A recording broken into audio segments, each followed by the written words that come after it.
Илгертен кыргыз качан төшөктө жатып өлчү эле. Кыргыз уулу үчүн найзанын учунда, кылычты мизинде өлгөндөн артыгы эмне бар эле?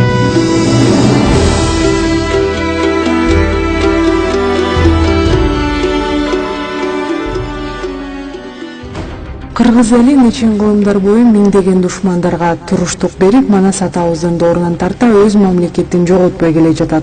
Өзүбүздүн мамлекетибизди куруу үчүн элибиз канчалаган өмүрүн курмандыкка чалып, кыргыз атын сактап келген.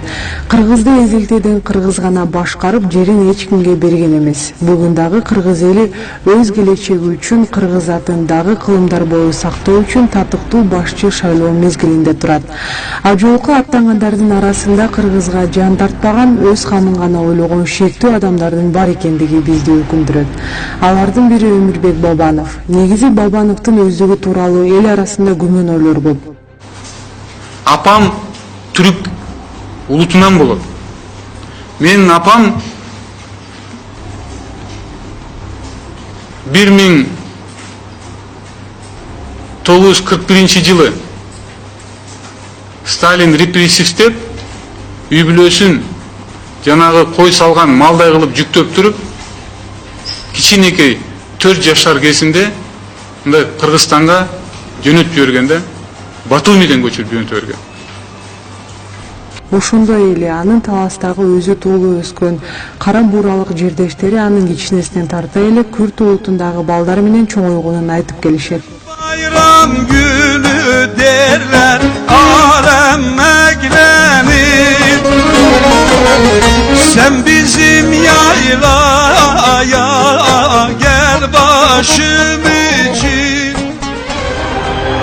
Бабанов азыркы убакка чейин күрттөр менен жакшы мамиледе болуп, аларга колдоо көрсөтүп келе жатат. Бирок бизди тынчсыздандырганы бул маселе эмес. Баарыбыз билгендей эле, ким президент болбосун, аялын уруп, алар көп нерсеге таасир этери белгилүү. Өмүрбек Бабановдун азыркы учурда жашап жаткан аялы белгилүү мыйзамдагы уру Азиз Батукаевдин карындаштары болуп, Чечен улутундагы Аминат Кривцова. Аминат Кривцова анын экинчи аялы болуп эсептелет. Биринчи аялы Рита Бирбаева менен бизнес тууралуу эле сүйлөшүп байланышып, көп жылдан бери Аминат Кривцова менен жашап, экөөнүн ортосунда бир кызы бар. Аминат Кривцова азыркы учурда АКБ Кыргызстан банкын башкарып келет. Бабановдун президенттик шайлоодо өтүп чыгышына жашуун кайнагасы Азиз Батукаев активдүү колдоо көрсөтүүдө. Эгер Бабанов шайлоодон жеңип чыкса, Азиз Батукаев жана башка Кыргызстандагы чечендер көп нерсени үмүт кылышууда. Аминат Кривцова АКБ Кыргызстан банкын башкаруудан сырткары Бабановдун шайлоо процессине өз салымын кошуп, социалдык тармактар аркылуу үгүт иштерин кызуу жүргүзүүдө.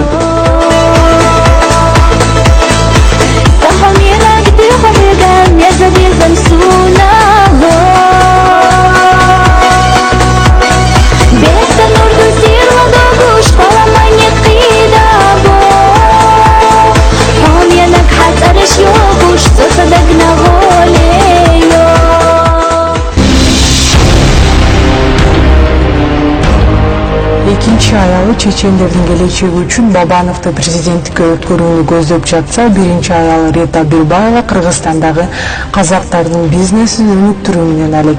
Себеби Рита Бирбаеванын улуту казак жана Кыргызстанга Бабановго тийгенден кийин гана көчүп келген. Буга чейин көбүнчө Казакстанда жашап келген. Рита Бирбаева Кыргызстанга Казакстандан келген un, май жана башка күндүк керектелүүчү товарларды көзөмөлдөп, жылына миллиондогон киреше табат. Өзүңүздөр билгендей, жакында эле Кыргыз Орус өнүктүрүү фондунан дыйкандарга делген кредиттен $17 миллион алып, Азия Мол аттуу соода борборун ачты. Бирок мага менин тууганым акылдашууга келишти. Бул жерге мындай кыргызско-российский фондго кайрылсак болобу дейт. Мен айттым, конечно, кайрылып болот дедим. Эмне кайрылса болбойт? Эмнеге кредит алса болбойт?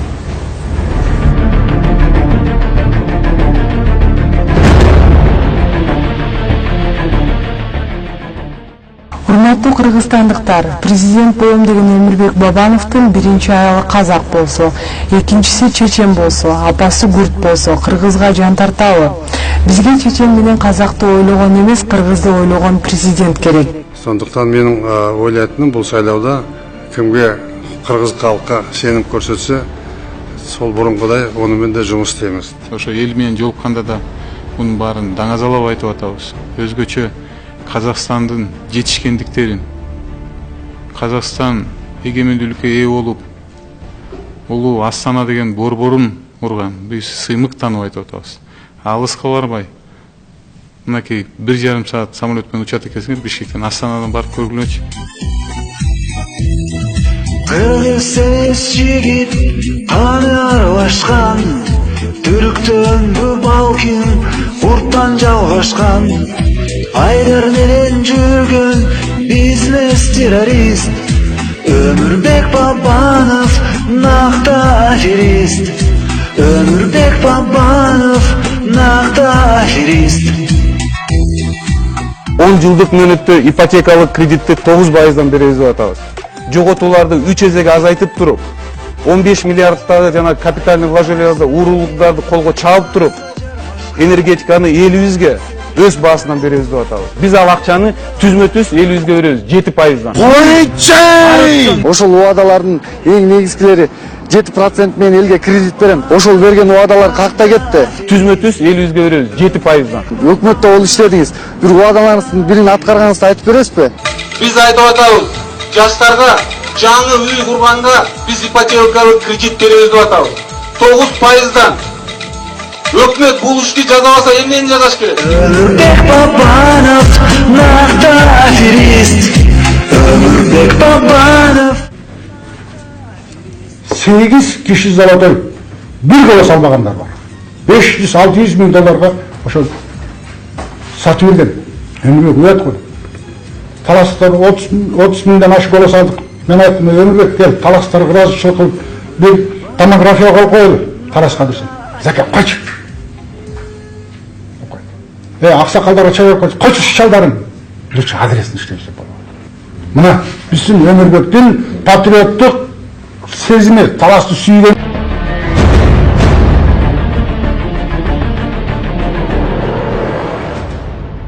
Президенттик шайлоодон мурда ата тегин карап добуш берүүңүздөрдү өтүнөбүз.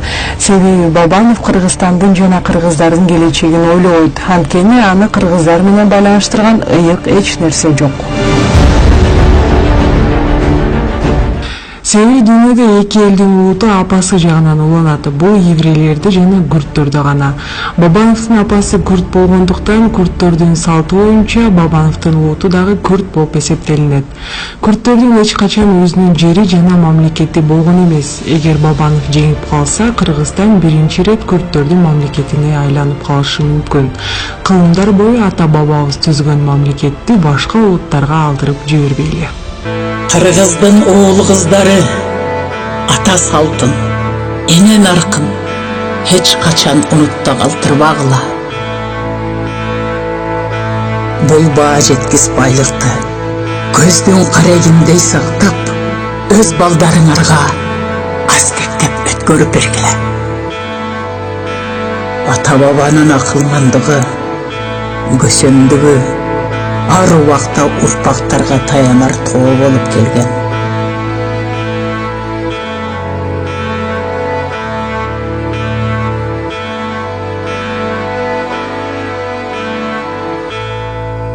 Ата салтын сактасаңар, эч убакта кор болбойсуңар.